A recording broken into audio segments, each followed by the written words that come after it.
Shalom Ubraja, mis queridos Erev, Shabbat Kodesh, Perashat Vaishlach. Llegamos a este Shabbat, el segundo Shabbat de Kislev, en donde recorremos la vida intensa de Jacob y también de sus hijos.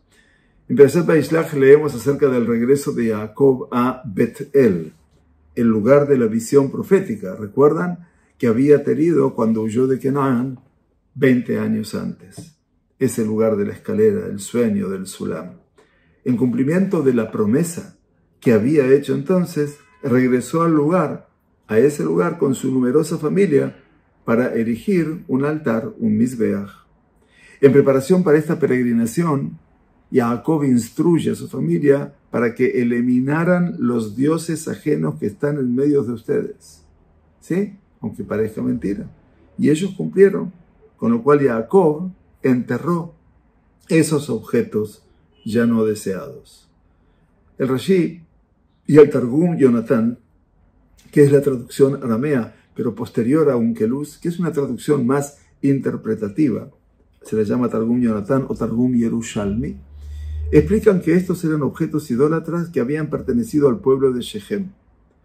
Después de que dos de los hijos de Jacob, Shimón y Leví, atacaran la ciudad en venganza por el secuestro de su hermana Dina, recogieron las posesiones de la ciudad como botín, incluyendo los ídolos que estaban hechos de metales preciosos.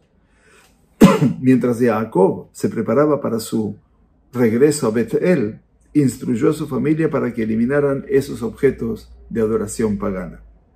El Ramban, Rabbi Moshe ben Nachman, al comentar estos versículos, analiza los aspectos halágicos de la instrucción de Jacob.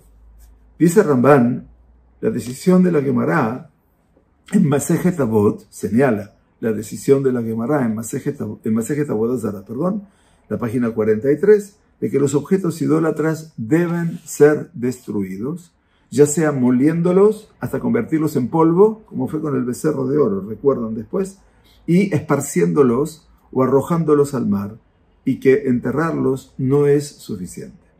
Surge entonces la pregunta de por qué Jacob simplemente enterró los ídolos de Shechem sin destruirlos.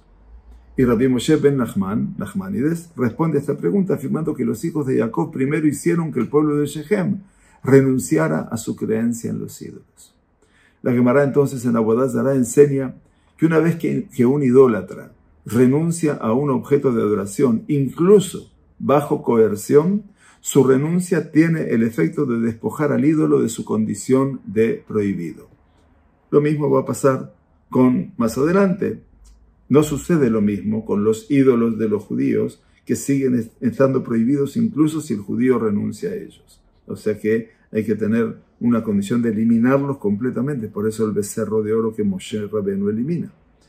El Ramban propone entonces que los hijos de Jacob hicieran que el pueblo de Shechem renunciara a los ídolos y que estos artículos estos objetos se volvieran entonces totalmente permisibles para su uso. Sin embargo, Jacob consideró apropiado eliminar estos objetos para asegurar un estándar especialmente alto de pureza, mientras la familia se preparaba para llegar y alcanzar el lugar sagrado de Betel. El Rabbi Jacob Mecklenberg, en su obra maravillosa, Aketav Be'Kabbalah, cuestiona toda esta discusión y hace referencia a la norma explícita de la Gemara en Avodah Zarah, unas páginas más adelante, 52a, de que un ídolo propiedad de un judío requiere genizah, es decir, entierro. Rashi, así como las Tosafot en Masejet Yevamot 104, explica que dichos ídolos no necesitan ser destruidos y pueden simplemente ser enterrados intactos. Y el Rambam, Rabbi Moshe ben Maimónides en Ilhot Avodat Kohabim, dictamina en consecuencia.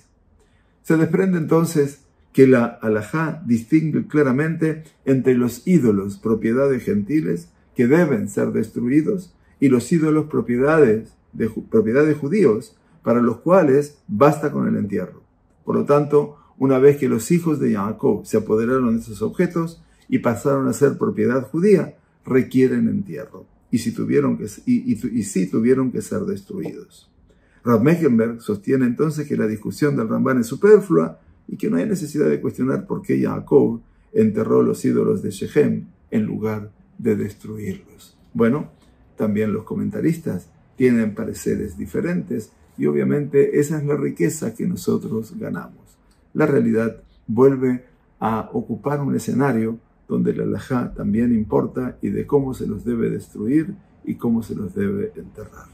Así de esa manera, Be'elilim, Karot y Karetun. Así como decimos en el Lenu Leshabeach, y los ídolos Karot y Karetun serán rotos y truncados una y otra vez hasta que desaparezcan definitivamente de la faz de la tierra. Amén, Ken Yehi Ratzon, Shabbat Shalom Umevorach. Gracias, muchas gracias por acompañarnos.